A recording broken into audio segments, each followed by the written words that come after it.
Good evening and welcome back. Plug-in hybrids are a wolf in sheep's clothing. So this all stems from inaccurate testing, as you would expect from the manufacturers essentially, but also depends on the individual using the vehicle and how they use it. And the problem with this is jumping to conclusions and then mandating law from those incorrect assumptions.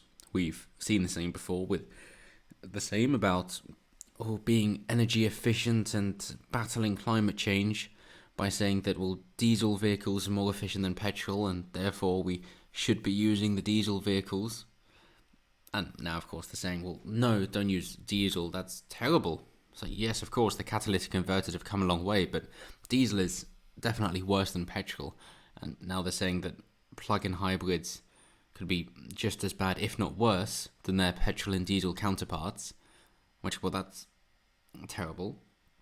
Or what about with the food pyramid, for example, saying that, you should be consuming a lot of processed carbohydrates. Well, that's not very healthy. Why do you think we've got such an increase in diabetes and coronary heart disease? This is definitely not something that should be pushed. And we see this again and again and again and again, that there are laws or state-mandated regulations being made based off of data that is simply incorrect. It could be people who are unaware of what they're saying, in which case more information needs to be gathered, or it could just be lobbying and malicious intent because that's where the money is. Either way, the government makes far too many mistakes in this for being misinformed, that at what point do we say, you shouldn't actually be responsible for making these decisions because you don't know what you're talking about? And how about we get the lobbyists to get the fuck out, which can't happen all the time. The government is so big, and it can only happen when the government is too small to have an influence on these companies and the competition. So let's make that happen, in which case there'll be no point in trying to lobby because there is no one to lobby or bribe. So, in particular here, carbon dioxide emissions from plug-in hybrid cars are as much as 2.5 times higher than official tests suggest, according to new research. Basically, because the testing they did was being far too gentle than regular drivers. You're going to create more emissions if you're driving aggressively, obviously, and if you're not plugging in your hybrid, but instead you're relying on the engine to generate the electricity for the electric motor, which is, again, as to be expected. What they don't seem to factor in, though, is that the electricity has to be made somewhere, and chances are that that's probably not using nuclear power.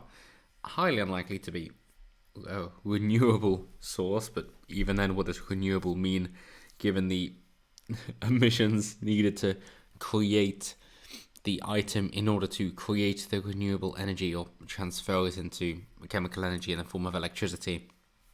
And then how recyclable is that item at the end of its lifespan? But chances are they're using fossil fuels to create the energy, to create the electricity. In which case, it's going to be a little bit inefficient, and then it's going to have to be transferred across the country using that step-up, step-down transformers until it can finally be plugged into your car, in which case it, obviously decreases its efficiency in having to travel such great distance because of Ohm's law, with the heating up because of the current, losing energy in the form of thermal energy, despite how effective the transformers are being high voltage, low amps for the same amount of power. Still then you are losing energy. If you're transferring oil, petrol, diesel, coal, gas, why not, then obviously you're not losing that energy because it's exactly the same amount that you end with as when you started. Whereas transmitting the electricity, it would be, I suppose, akin to having a petrol tanker which uses the petrol tanker source with itself when it travels along. But then you've got this going to everybody's home. Or it's getting a coal truck, but it's not very well pinned down, and so every now and then a lump of coal falls off the back of the wagon as it's trundling along. That's the closest thing I could say. So it's not completely efficient, and it's not very green either, but that's the illusion that you're supposed to believe. So as they say, the zero emission cars are on the rise. And that's a very cheeky way of saying it. That the cars don't emit any greenhouse gases. Well, okay, let's ignore what's made from the tires then, when they're being used and burnt out. But you really shouldn't be ignoring the tires if you're getting that anal about it. But yeah, how is that electricity created? That's always the question that people don't seem to want to answer.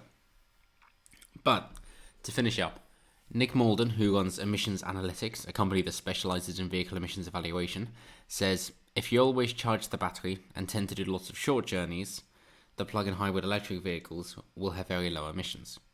If you never charge the battery and drive very aggressively, then they can have significantly higher emissions than the equivalent petrol or diesel model, he continues.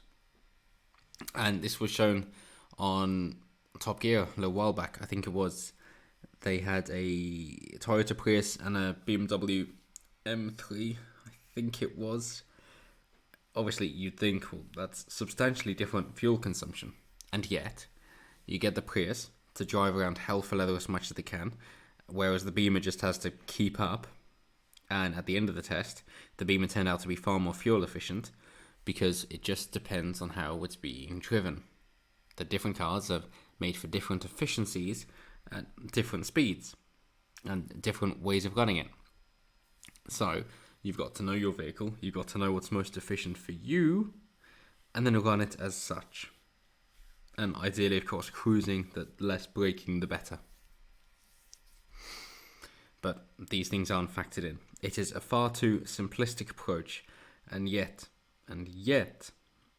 the government thinks that they can take this very reductionist, simplistic approach and just mandate it nationally for every single person, and somehow this will work. Because, for whatever bloody reason, this conservative government thinks, centralized planning, the hallmark of communism. It's never worked before, but it'll work this time. We'll definitely get it right, chaps. And all I'm thinking is, we'll line up those helicopters. But as always, let me know what you guys think down below. Am I blowing this way out of proportion? And the electric vehicles are clearly the way of the future, and we've just got to get over our concern about nuclear power. And once that is sorted, we'll be fine, and technology will improve, in which case we will have a way to reuse and recycle the components made for the electric vehicles.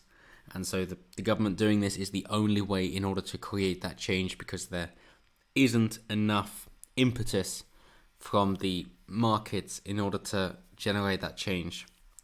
Or do you think, you know what, I don't trust government to make these such big decisions, so I'd rather just tap out and get them to leave me alone because they're far too unreliable, and I do not trust them to get it right this time. Either way, let me know down below. Always intrigued to hear what you guys have to say. And as always, until next time, have a good one.